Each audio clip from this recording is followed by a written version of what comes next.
You've hammered it out. It's kind of where you want it to be. How does the hardening and tempering work from a process perspective?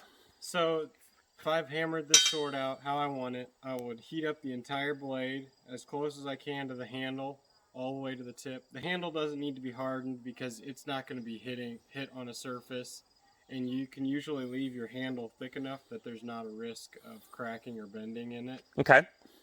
So I would heat up the entire blade and quench it or dip it into oil. Mm-hmm. And I'll heat this up to roughly 1600 degrees. Okay. That gives it, that's the temperature at which the iron atoms will expand and allow the carbon to fit in between.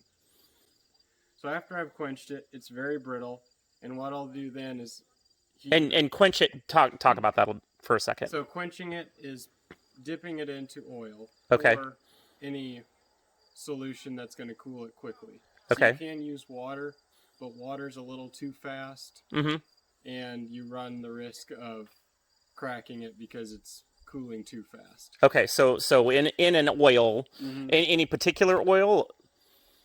You can use oils that are better for your specific steel. Okay. I mean, there's companies that have engineers to design an oil to perfectly cool whatever steel you want them to cool. Okay. So if you had a gear or a certain part that you wanted to be quenched and you wanted it to be made out of this particular metal, you could get a special oil made for that to quench that. But if I go back in time, say to the 1800s, like what would have been the most common oil, or do you know? I don't really know. Okay, no, that's fine. Right now, I use just motor oil because I've got used motor oil around. Mm-hmm. Most people that do blades now will use like a vegetable oil because it's cleaner than motor oil. It doesn't have burned stuff in it. Right. So they'll use that. It's a little cleaner. Or they'll use a quench oil that's kind of the same. Specially made for that. Blades. So after you've cooled it down in there, then the next step is to temper. And what you're doing there is heating it back up to a much lower temperature just to relieve some of the stress. Okay. So like I said, that's usually 400 to 500 degrees. And that lets it not be so brittle. If it's too hard, what does that mean? If it's too hard, that means it has too much stress because the carbon is fitting itself in between the iron atoms, and that creates stress. If it's too hard, that means it has too much stress in the piece, and if you hit it, it'll just crack across there because it's trying to pull itself apart. Okay. So in both cases, whether it's brittle or it's hard, like there's just a happy medium in there. Yeah. Okay. So when you harden a piece of steel, it's too brittle for use. So then you come back and heat it up slightly.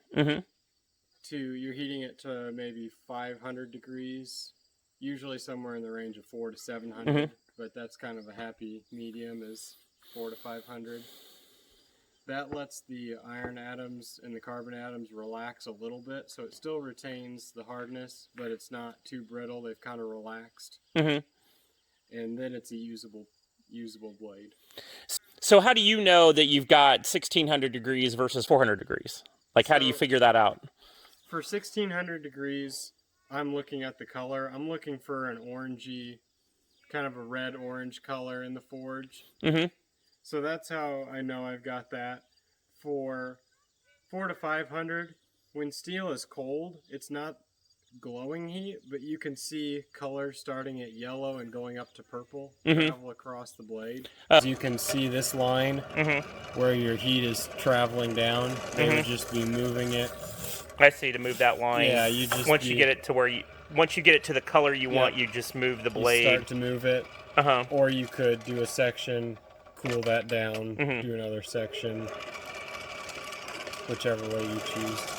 And so part of the thing with the oil is the slow cooling? Yep. When you're tempering it, you can just dunk it in water because it's only 500 to 700 degrees or 4 to 7.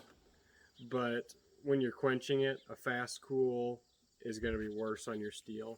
And then after that, you would be ready to sharpen or polish and have a finished blade.